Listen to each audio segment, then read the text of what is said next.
श्राद्धों में कोई नया काम नहीं करना चाहिए। श्राद्ध कोई भी नया काम क्यों ना करें, ये उनके लिए है जो समझने की कोशिश करते हैं और समझ में कुछ नहीं आता है। उन विज्ञजनों ने, संतों ने कुछ परंपराएं बनाई थी आम जनता के लिए। कुछ नहीं तो साल में 15 दिन निकालो, श्राद्ध अपने उन पितरों के नाम पे जिनकी वजह से आज आप जमीन पे हैं। पितृ ऋण, श्राद्ध, शब्दों के अंदर सब कुछ भरा पड़ा है। यदि हम मनन करें तो ये शब्द ही आपको समझा देंगे। कोई समझने को तैयार कहां होता है।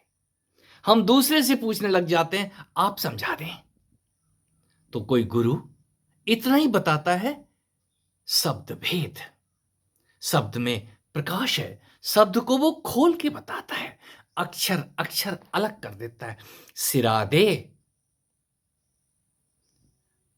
मैं अपनी मां की वाणी को याद करता हूं, उनका कहना, ये फूल गंगा मैया में सिरा दे।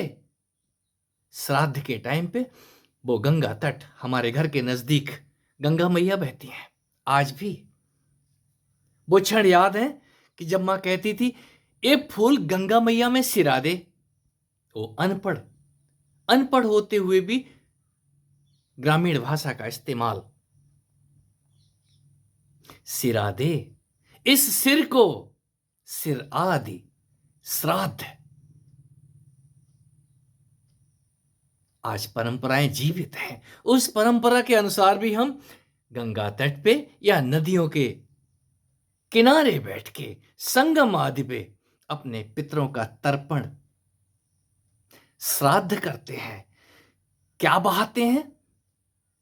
अंजुलि में जल भर भर के पंडित जी मंत्र पढ़ रहे हैं, हम उस जल को जल में छोड़ते जाते हैं, जल में बहाते हैं। क्या बहाते हैं? और हमें फील होता है, अनुभव होता है कि कुछ हमारे इस बोझिल मन को हल्का कर रहा है।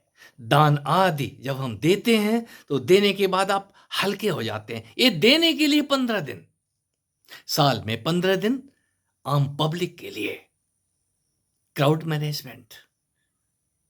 यहीं से उस क्राउड मैनेजमेंट की बात आपको समझ आनी चाहिए। इतनी विशाल जनसंख्या है, किसी को कोई ना कोई कर्म तो चाहिए ना। तो ये कर्मकांड गलत नहीं है, कुछ भी गलत नहीं है। गलत उनको लगता है जिनको थोड़ा बहुत समझ आने लगा है। वो भीड़ से अलग हट के बैठ जाते हैं, कहीं पे एकांत पसंद करते हैं। और जिनको सब कुछ समझ में आ जाता है, वो ना एकांत में रहते हैं और ना भीड़ में रहते हैं। भीड़ उनमें नहीं होती और एकांत वो स्वयं में होते हैं। ये ज्ञान का मार्ग। कोई ज्ञानी, भीड़ उसके अंदर नहीं होती, वो भीड़ में नहीं होता। वो जहां भी होता है अपने आप में समग्र होता है, पूर्ण होता है। श्राद्ध, सब कुछ सिरा देने के बाद वो खाली हो जाता है। ये खाली होने के लिए हमने 15 दिन, ये तपस्या का मार्ग है मित्रों। और जिसने भी ये जाना है, उसने फिर गलत शब्द का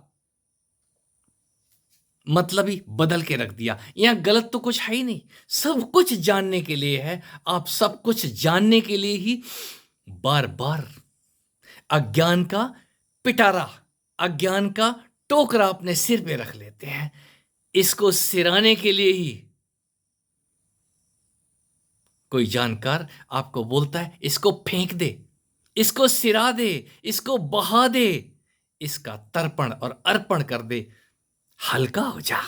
जब हल्का हो जाएगा तो पहले तो कुछ फेंकने के बाद, चाहे वो धन आदि है, वस्त्र आदि है, तन आदि है, मन आदि है, इस सब को फेंक देने के बाद तेरे पास बचेगा क्या? जब तू रिक्त हो जाएगा, रीता हो जाएगा, खाली हो जाएगा, तो अज्ञान के जाने के बाद कहीं ज्ञान उतरता है। इस सिर के ऊपर फिर ज्ञान सवार हो जाता है। हम सब कुछ जानते हैं, हम किसी की नहीं मानते। ये शब्द भी आते हैं, ए भी सिरा दे, इसको भी बहा दे, नहीं तो इस सिर भारी हो जाएगा। हमारा सिर बोझिल हो जाता है। हमें सब कुछ होता है, हम सब कुछ जान चुके हैं, फिर भी हमारा डिप्रेशन जाता नहीं है। जाएगा कहां से? क्यों? आपने सब कुछ जो जान लिया है उसको भी सिरा दे। इन श्राद्ध में अपने ज्ञान का भी तर्पण कीजिए। और जो सब कुछ अर्पण कर देते हैं ज्ञान गंगा में, बहा देते हैं अपने ज्ञान को, कोई नारद सरीखे संत सनत कुमार के सानिध्य में जाने के बाद अपनी ज्ञान गूदड़ी भी वो ज्ञानेश्वरी मां ज्ञान गंगा को बहा के हल्के हो जाते हैं। और फिर कुछ पूछने को बचता नहीं है। जिसने ज्ञान भी बहा दिया हो उसके पास फिर भजमन नारायण नारायण हरि हरि, फिर नारायण के अलावा क्यों? वो नारायण तो वो स्वयं है ही।